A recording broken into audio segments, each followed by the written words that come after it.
பிரைசலா சிறிது நேரம் சிறப்பான வார்த்தை. ஒரு சகோதரி ஜெபிப்பதற்கு கொண்டு வந்தாங்க.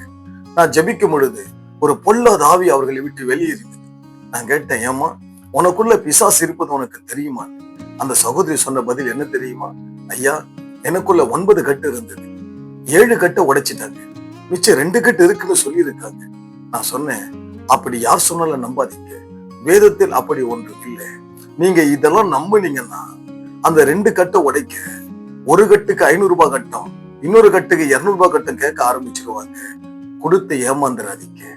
வேதத்துல ஒரு வசனம் இப்படி எழுதப்பட்டிருக்குங்க, ஆகையா தேவனுக்கு கீழ்ப்படிந்திருங்கள், பிசாசுக்கு எதிர்த்து நில்லுங்க, அப்பொழுது அவன் உங்களை விட்டு ஓடி போவான். ஆண்டவருக்கு கீழ்ப்படிங்க, பிசாசு எதிர்த்து நில்லுங்க, உங்களை பிசாசு தொட முடியாது. நீங்க தேவனுக்கு கீழ்ப்படியாவிட்டால் பிசாசு கண்டிப்பா தொடும். ஒரே வாழ்க்கை இயேசுவுக்காய்.